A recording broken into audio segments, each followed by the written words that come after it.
नमस्कार, तुम्हा सगळ्यांचं आजच्या कार्यक्रमात स्वागत आहे. आपण बघत आहात स्टार महाराष्ट्र न्यूज. मी मयुरी नभाते आणि आजच्या आपल्या कार्यक्रमात आज आपल्या सोबत इथे उपस्थित आहे सकल मातंग समाजाचे युवा नेतृत्व दिगंबर जोगदंड सर. सर, तुमचं सहर्ष स्वागत आहे. नमस्कार. सर, माझा पहिला प्रश्न तुम्हाला असा आहे की साहित्यरत्न लोकशाही अण्णाभाऊ साठे विकास महामंडळ हे अध्यक्षाची नेमणूक करून त्वरित चालू करण्यात यावं, याबद्दल तुमचं काय मत आहे? सर्वात प्रथमतः मी स्टार महाराष्ट्र न्यूजचे या ठिकाणी आभार व्यक्त करतो. आणि मी सर्वात प्रथमतः बोलत असताना महाराष्ट्राचे आराध्य दैवत छत्रपती शिवरायांना मी वंदन करतो, छत्रपती संभाजी महाराजांना वंदन करतो. जय भीम, जय लोकजी, जय अण्णाभाऊ साठे. आपण काय बोललात मॅडम?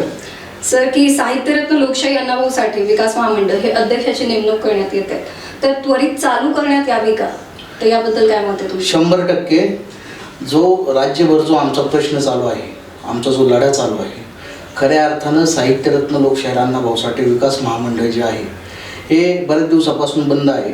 आणि बंद असल्यामुळं जो आमचा मातंग समाजामध्ये जे काही युवा पिढी या ठिकाणी शिकलेली आहे, खऱ्या अर्थानं आम्ही त्या ठिकाणी आर्थिकदृष्ट्या आम्ही मागासवर्गीय असल्यामुळं त्या ठिकाणी आम्ही कुठेतरी कमी पडतो. आणि ज्यावेळेस आमचं अण्णाभाऊ साठे विकास महामंडळ त्या ठिकाणी चालू होईल, चालू झाल्यानंतर आमचा समाज त्या ठिकाणी लोन काढेल किंवा व्यवसायासाठी त्या महामंडळातून आम्ही ज्यावेळेस पैसे उचलणार आहोत त्यावेळेसच आम्ही त्या ठिकाणी कोणतातरी व्यवसाय करू शकतो. कारण का आपण बघताय की मातंग समाज हा अनेक ठिकाणी, काही मातंग समाजाला जमिनी आहेत तर काही मातंग समाजाला जमिनी नाहीत.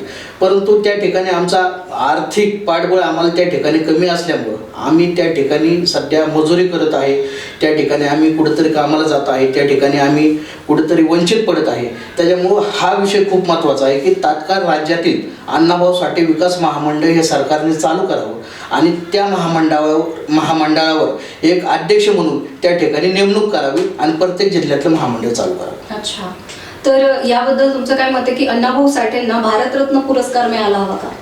100% अण्णाभाऊ साठेंना भारतरत्न पुरस्कार हा मिळालाच पाहिजे.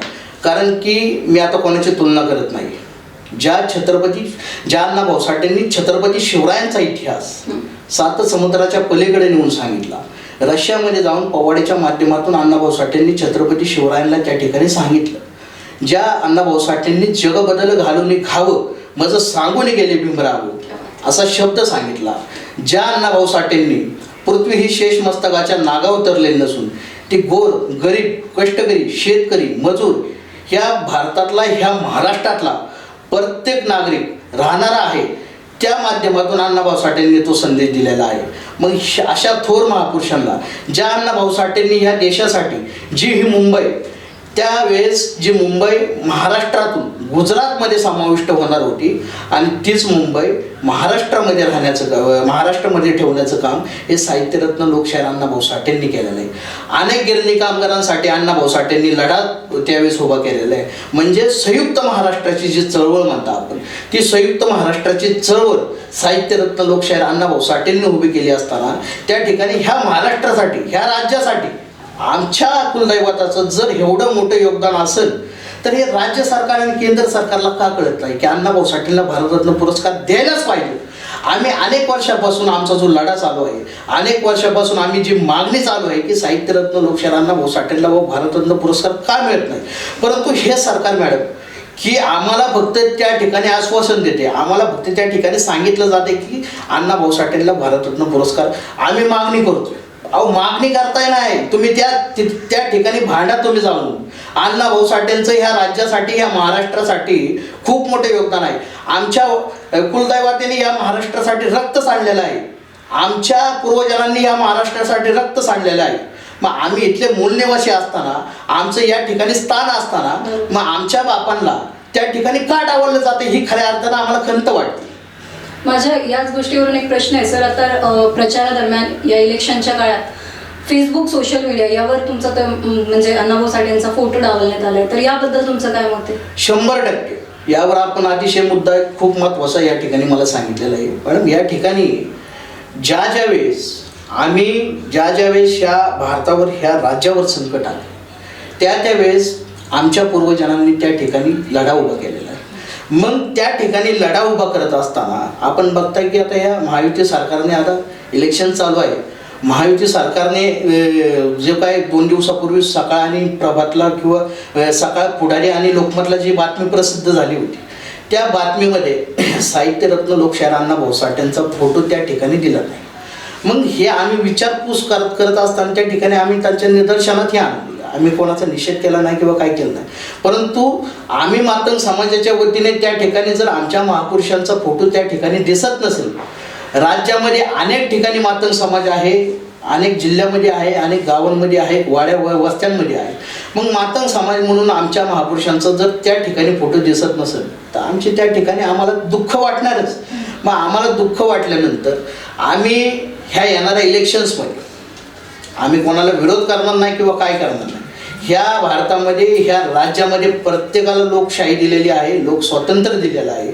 आम्ही त्या ठिकाणी लोकशाहीच्या माध्यमातून डॉक्टर बाबासाहेब आंबेडकरांनी आम्हाला हे घटनेमध्ये हे अधिकार दिलेला आहे की आमचं बोट त्या ठिकाणी ठेवल्यानंतर तो लोकप्रतिनिधी आम्हाला निवडून देण्याचा अधिकार आम्हाला दिलेला आहे. आणि त्याच बोटाने ह्या येणाऱ्या इलेक्शनला आम्ही चमत्कार दाखवून देऊ. क्या बात आहे सर. माझा पुढचा प्रश्न असा आहे की आता शैक्षणिक गोष्टींवर जर बोलायचं झालं तर मागासवर्गीय आणि आर्थिक दुर्बल या घटनांचा RTA ची सुविधा 12वी पर्यंत वाढवण्यात यावी का, याबद्दल ॲक्च्युली विषय असा आहे की RTची जी सुविधा आहे, खऱ्या अर्थानं आपण बघताय की आत्तापर्यंत जे काय आर्थिक दुर्बल म्हणजे आर्थिक ह्याच्यातून काही कमी आहेत की बाबा RTची सुविधा एक 7वी 8वीपर्यंत त्या ठिकाणी दिली जाते.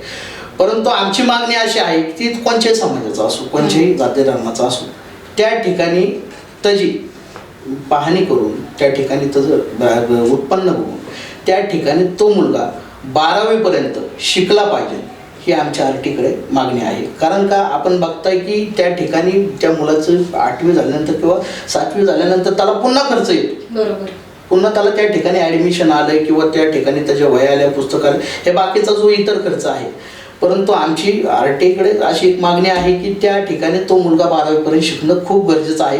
कारण का शिकल तर प्रगती करेल. डॉक्टर बाबासाहेब आंबेडकरांनी आपल्याला सांगितलेलं आहे, शिका, संघटित व्हा आणि संघर्ष करा. शिक्षण हे वाघिणीचं दूध आहे आणि जो शिकेल तो गुरगुरल्याशिवाय राहणार नाही, हे बाबासाहेबांचं वाक्य. अगदी बरोबर सर. शिक्षणाची गोष्ट झाली तर तसंच आपण शिक्षण करतो त्यामुळे आपल्याला पुढे ना रोजगार मिळतो. तर या रोजगाराबाबत तरुणांना मिळायला हवा, याबद्दल तुमचं काय मत आहे? मग काय तरुणांना रोजगार मिळायला हवा म्हणून 100%. आता आपण बघताय की या ठिकाणी या राज्यामध्ये महाराष्ट्रामध्ये अनेक युवा वर्ग त्या ठिकाणी शिकलेला आहे. कोणाचं ग्रॅज्युएशन झालं तर कोणाचं अनेक त्या ग्रॅज्युएशनच्या वरती ते शिकलेले आहेत चांगल्या पद्धतीने. परंतु त्या ठिकाणी शिकत असताना त्यांचं शिक्षण झाल्यानंतर त्या ठिकाणी आजची परिस्थिती मॅडम अशी आहे की जॉबला गेल्यानंतर त्या ठिकाणी मुलांना जॉब नसतात खऱ्या अर्थाने. म्हणजे आम्ही छत्रपती शिवरायांच्या भूमीमध्ये राहतो, आम्ही डॉक्टर बाबासाहेब आंबेडकरांच्या भूमीमध्ये राहतो, आम्ही छत्रपती संभाजी महाराजांच्या भूमीमध्ये राहतो, आम्ही अण्णाभाऊ साठेंच्या भूमीमध्ये राहतो, आम्ही अहिल्यादेवी होळकरांच्या भूमीमध्ये राहतो, आम्ही सर्व महापुरुषांच्या भूमीमध्ये राहतो. परंतु त्यावेळेस असं नव्हतं. त्यावेळेस छत्रपती शिवरायांनी हे रयतेचं राज्य स्थापन केले आणि सर्वांना या ठिकाणी समानतेचा अधिकार दिला. ते आमचे राजे होते. परंतु आपण आत्ताची परिस्थिती असं बघतोय की या ठिकाणी मुलगा शिकल्यानंतर त्या मुलाला त्या ठिकाणी जॉब मिळणं हे मुश्किल आहे. कारण का त्या ठिकाणी जॉब न मिळता तो मुलगा त्या ठिकाणी वायपट होतो. खऱ्या अर्थानं माझी या सरकारला एक विनंती आहे की जे मुलं बाबा या ठिकाणी राज्यातली शिकलेली आहेत, भारतातली शिकलेली आहेत, त्या मुलांसाठी सर्वात महत्त्वाचा मुद्दा आहे की त्या ठिकाणी त्या मुलाला चांगल्या पद्धतीने त्या ठिकाणी जॉब लागणं गरजेचं आहे. तो मुलगा त्या ठिकाणी कामाला जाऊन त्याचं कुटुंब सांभाळणं खूप गरजेचं आहे. कारण का ज्यावेळेस तो कामाला गेल्यानंतर त्यावेळेस त्याचं ज्यावेळेस पगार येतो आणि त्या पगाराचा मागचं त्याचं जे कुटुंब राहतं आणि त्या कुटुंबावरचं एक हास्य चेहरं त्या ठिकाणी त्याच्या चेहऱ्यावर येतं, त्यावेळेस तो आनंदी राहतो. हेच आमचं विनंती आहे. त्यामुळं ह्या युवकांना शिक्षण खूप, नोकरी खूप गरजेची आहे. रोजगाराबाबतीत झालं तर पुढचा प्रश्न आता माझा असेल की आता राजकारण चाललेलं आहे आणि राज्यातील निवडणुकीमध्ये मातंग समाजाला त्या ठिकाणी विचारात घेऊन प्राधान्य देण्यात यावे का, असं याबद्दल तुम्हाला काय वाटतं? 100%. मातंग समाजाला खऱ्या अर्थानं आपण बघताय की राज्यामध्ये आमदारकी येईल, खासदारकी येईल, परंतु त्या ठिकाणी मातंग समाजाला जो हक्क मिळायला पाहिजे तो मिळतोय का? नाही, हक्क मिळतच नाही. मग हक्क मिळत असता तर आम्ही रस्त्यावर आलोच नसतो ना. मग आम्हाला जर हक्क मिळत असता तर आम्ही त्या ठिकाणी चांगल्या पद्धतीने कुठेतरी सुधारलो असतो. परंतु आम्ही कुठेतरी वंचित आहे. मी कायम सांगत असतो, काल पण आपण त्या ठिकाणी सांगितलं की मी कायम सांगत असतो की आम्हाला ज्यावेळेस आमचा हक्क मिळेल, आमचा अधिकार मिळेल, आम्हाला चांगल्या पद्धतीने आम्हाला त्या ठिकाणी वागणूक मिळेल, तर आम्हाला या सरकारला भांडायची गरजच नाही आहे ना. खऱ्या अर्थानं जे काही चाललं आहे या राज्यामध्ये, जे काही होत आहे, जे काही घडत आहे, हे आमच्या विरोधात घडत आहे. आणि त्याच्यामुळं हे कुठंतरी थांबणं गरजेचं आहे. येणारे राजकीय इलेक्शन्स असो किंवा येणारे कोणचे हे असतील, त्या ठिकाणी मातंग समाजाची दखलपात्र, मातंग समाजाला विचारामध्ये घेऊन त्या ठिकाणी ते काम खूप करणं गरजेचं आहे. मग ते कोणतेही विषय असो, त्या ठिकाणी सांगण्याचा तात्पर्य असं ग्रामपंचायत असो, जिल्हा परिषद असो, पंचायत समिती असो, आमदारकी असो, खासदारकी असो, म्हणजे ह्या लेवलचे जे काही इलेक्शन्स असतील त्या ठिकाणी पण मातंग समाजाला एक संधी मिळणं गरजेचं आहे. मातंग समाजाला पण त्या ठिकाणी पुढं जाण्याचा एक अधिकार देणं पण गरजेचं आहे. तर मातंग समाज आमचा कुठं तर चांगल्या पद्धतीने सुधारेल. अगदी बरोबर सर. राजकारणाबाबतीत झालं, युवा नेतृत्व बाबतीत झालं, तर तुम्हाला काय वाटतं की या क्षेत्रामध्ये किंवा आता सगळ्या समाजाच्या महिलांना बरोबर आरक्षण दिलं जातं, तर मातंग समाजाच्या महिलांना राजकीय क्षेत्रात किंवा सामाजिक क्षेत्रात ती जे हक्क पाहिजे, त्यांना जो हक्क पाहिजे तो मिळतोय का? बरोबर आहे. आपण बोललं त्या अतिशय चांगल्या पद्धतीने हा मुद्दा मला खूप आवडला की त्या ठिकाणी मातंग समाजाच्या महिला देखील शिकलेल्या आहेत.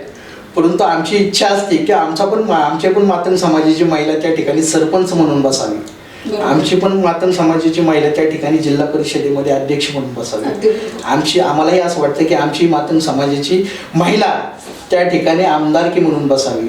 आम्हालाही असं वाटतं की आमच्या मातंग समाजाची महिला त्या ठिकाणी खासदार म्हणून त्या ठिकाणी मातंग समाजाचा नव्हे तर संपूर्ण बहुजन समाजाचा आवाज उठवावा, हे आम्हाला अभिमान वाटतो. त्याच्यामुळं या येणाऱ्या जे काय राजकीय असतील त्यांनी सुद्धा मातंग समाजाच्या महिलांना त्या ठिकाणी दखलपात्र घेऊन मातंग समाजाच्या महिलांना राजकीय ह्याच्यामध्ये घ्यावं आणि त्या ठिकाणी आमचं जे काय आमचं अस्तित्व आहे, जे काय आमच्या साहित्यरत्न लोकशाहीर अण्णाभाऊ साठेंनी आम्हाला जे काय केलेलं आहे, या ठिकाणी आम्हाला सर्व बाबासाहेबांनी ज्ञान दिलं, छत्रपतींनी आम्हाला त्या ठिकाणी सांगितलं की कोणत्या पद्धतीने कसं स्वराज्य निर्माण केले, त्यांचा आम्ही अभ्यास घेतला. महाराजांना आम्ही कुलदैवत मानतो, खऱ्या अर्थानं छत्रपती संभाजी महाराजांना कुलदैवत मानतो, बाबासाहेबांना कुलदैवत मानतो, अहिल्यादेवी होळकरांना मानतो, आद्य क्रांतिपिता लौजी वस्ताद साळवेंना मानतो आम्ही, अण्णाभाऊ साठे आमचे दैवत आहेत. या सर्व महापुरुषांचे विचार आम्हाला एक प्रेरणा देतात की कोणत्या पद्धतीने काम करावं, कसं काम करावं आणि कोणाला कसा न्याय द्यावा, हे मी या ठिकाणी सांगतो.